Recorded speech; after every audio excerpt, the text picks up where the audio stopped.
आपका स्वागत है अंतरिक्ष उत्साही साथियों। आज हम एक ऐसे ग्रह की रहस्यमयी दुनिया में कदम रखने जा रहे हैं जिसने खगोल विज्ञान के क्षेत्र में हलचल मचा दी है। उसका नाम है केपलर 22b, एक ऐसा ग्रह जो पृथ्वी से काफी समानता रखता है। कुछ का मानना है कि यह जीवन का नया ठिकाना हो सकता है, लेकिन क्या यह वाकई हमारा खोया हुआ जुड़वां भाई है या कोई अज्ञात जलजहान? खोज का रोमांच। कल्पना कीजिए, साल 2011 नासा का केपलर अंतरिक्ष यान ब्रह्मांड के विशाल कैनवास पर रहस्यों को उकेरने का काम कर रहा था। तभी ध्रुव तारे से भी कहीं दूर, लगभग 600 प्रकाश वर्ष दूर हंस तारा मंडल में एक ऐसी खोज हुई जिसने वैज्ञानिक समुदाय को रोमांचित कर दिया। एक ग्रह केपलर 22b अपने सूर्य के इर्द गिर्द परिक्रमा कर रहा था।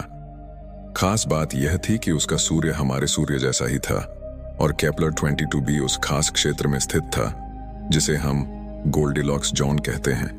गोल्डीलॉक्स जोन का रहस्य। सोचिए, आप सुबह उठते हैं और दलिया नाश्ते में बनाना चाहते हैं, लेकिन दलिया बहुत गर्म हो तो मुंह जल जाएगा, बहुत ठंडी हो तो खाने का मजा नहीं आएगा, लेकिन एकदम सही तापमान हो तो स्वाद लाजवाब। गोल्डीलॉक्स जोन भी कुछ ऐसा ही है। यह अपने तारे से न बहुत दूर और न बहुत पास का वह खास क्षेत्र होता है जहां ग्रहों को तरल पानी मिलने की संभावना सबसे ज्यादा होती है।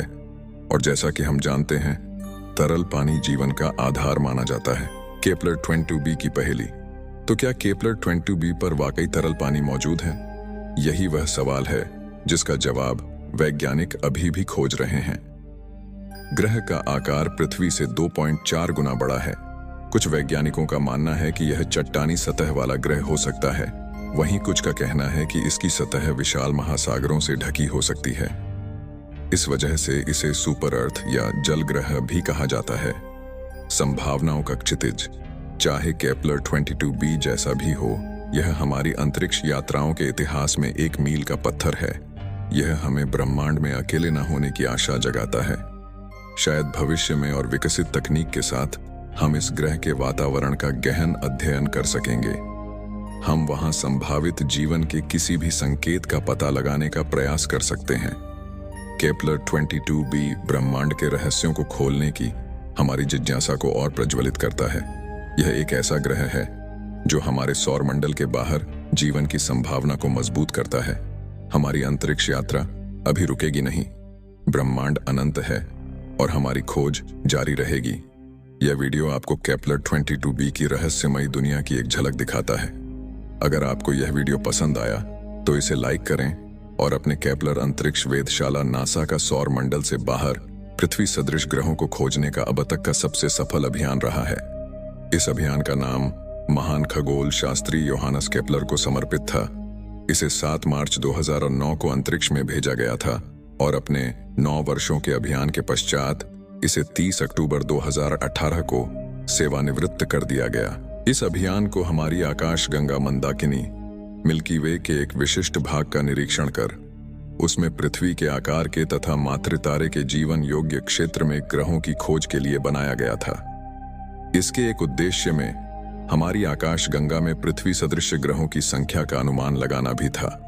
केपलर अंतरिक्ष वेधशाला में मुख्य उपकरण एक फोटोमीटर था, जो कि लगभग 15,000 मुख्य अनुक्रम के तारे, मेन सीक्वेंस स्टार की रोशनी का निरीक्षण कर उसमें आने वाली निश्चित आवृत्ति, नियमित अंतराल में कमी बढ़ोतरी के आंकड़ों को पृथ्वी पर विश्लेषण के लिए भेजता था। किसी तारे के प्रकाश में एक निश्चित अंतराल में प्रकाश में होने वाली कमी उस तारे के सामने से किसी ग्रह के गुजरने से होती है। ये कमी उस तारे की परिक्रमा करते ग्रह का एक संकेत होती है। इस अंतरिक्ष वेधशाला का प्रक्षेपण जनवरी 2006 में तय हुआ था, लेकिन नासा के बजट कट और अन्य समस्याओं के कारण इसे 8 महीने पोस्टपोन किया गया। बाद में अन्य तकनीकी और बजट की वजहों से इस प्रोजेक्ट में देरी होते रही। अंत में 7 मार्च 2009 को केप कैनावेरल अंतरिक्ष केंद्र फ्लोरिडा से डेल्टा इकाई रॉकेट से इसे अंतरिक्ष में प्रक्षेपित कर दिया गया।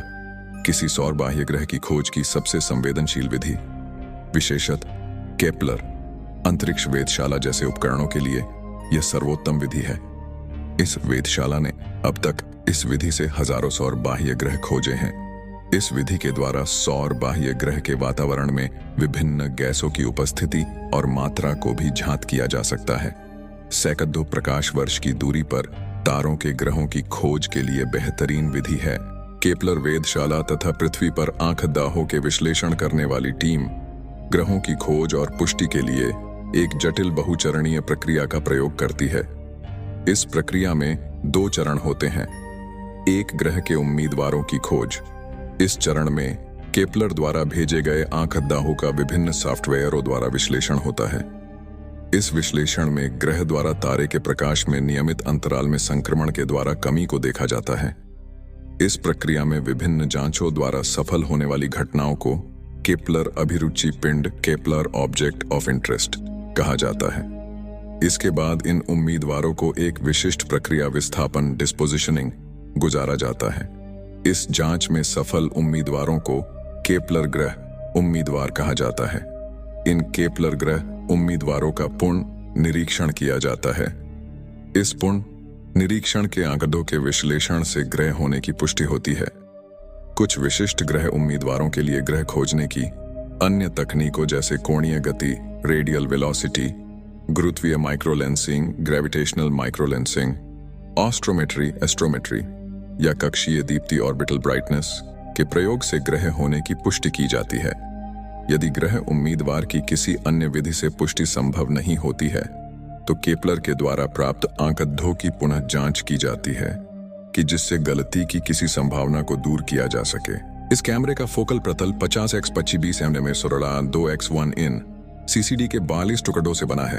हर टुकड़ा 200x 24 पिक्सल का है, जो कि इस कैमरे को 94.6 मेगापिक्सल का बनाता है। इस फोकस प्रतल के शीतलन के लिए बाह्य रेडिएटर से जुड़े ऊष्मा पाइप लगे हुए हैं। इन सीसीडी के आंकड़ों को हर 6.5 सेकंड में पढ़ा जाता है और कम चमक वाले तारों के लिए निरीक्षण को 8 सेकंड तक जारी रखा जाता है, जबकि अधिक चमक वाले तारों के लिए इसे 768.5 सेकंड तक निरीक्षण किया जाता है।